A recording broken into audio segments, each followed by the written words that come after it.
Hey, it's Eric. How's it going, guys? Today we're going to talk about bedding areas. How close exactly should you be, and how close is too close to a bedding area? I think first you have to look at what situation are you hunting in. Are you hunting in a lowland swamp area like Neanderthal does, or are you hunting in hill country like I do? Um, for me, I think I think for even hill country, you got to be at least within 200 yards of the bedding area. Because if you're not, chances are, especially on public land, outside of the rut or outside of a cold front, a deer's not going to move that far in daylight. They One thing about deer is, especially mature bucks, is they're on no schedule. They can move as slow or as quick as they want. Of course, you have to have them there to your stand location by the end of legal shooting light, but of course that's not on their mind. So I want to be within that realm where they're going to move. So, public land, hill country, I'm looking at about 1 to 200 yards from what I've seen from on stand and from camera sightings. You know, outside those rut phase locations, or excuse me, rut phase timings, and those cold fronts. You know, most of my cameras on public land are right outside of bedding areas, within that 200-yard window. Some even closer than that.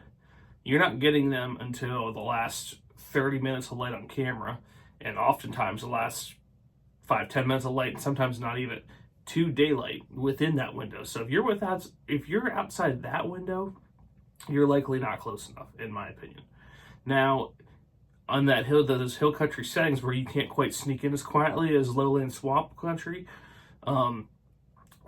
anything within 100 yards, you're really getting in too close to bump the deer. The best time to hunt within that range is a cold front morning in the pre-rut or the rut, where you get in and you're settled, not moving an hour to an hour and a half before daylight, waiting for those deer to come back through or cruise through, checking the downwind side of that bedding area. Now, when you're talking those swamp locations, like I said, where Dan and Fall hunts, you can get a little closer. You know, typically you don't have all the crunchy leaves, all the noise. Typically there's a lot more ground cover in the way of cattails or whatever. So you can usually, Dan even says he gets like between 50 and 70 yards. You pretty much there, you want to be within, I would say, about 100 to 120 yards. And you probably don't want to be any closer than about 50 or 60. Just because you can get in quieter. And the thing is, those deer will travel just as far during daylight as the hill country deer. The thing is, with a swamp ground, if they're traveling to like an oak island, there could be multiple trails they could take. So you want to catch them leaving that bedding area into their staging area, and not hoping they go to the edge of the feeding area where you're set up, because it could be a couple ways.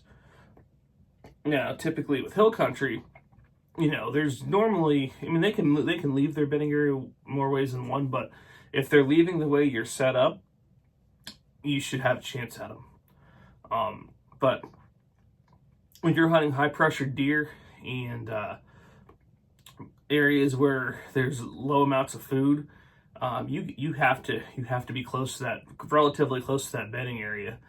If you're 3, 4, 5, 600 yards away, your odds of seeing them are very, very low, unless it's a very young buck or possibly a doe family group moving early for feed.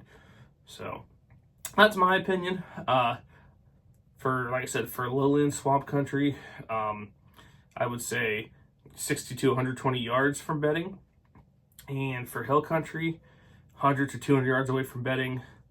Over 200, it's just not close enough outside of those cold fronts and the rut phases. So that's my tip for the day for how close to hunt to bedding areas. Drop a comment. Tell me what you think. How close do you hunt to bedding areas? Do you hunt bedding areas? And what are your experiences in the field? Thanks for watching.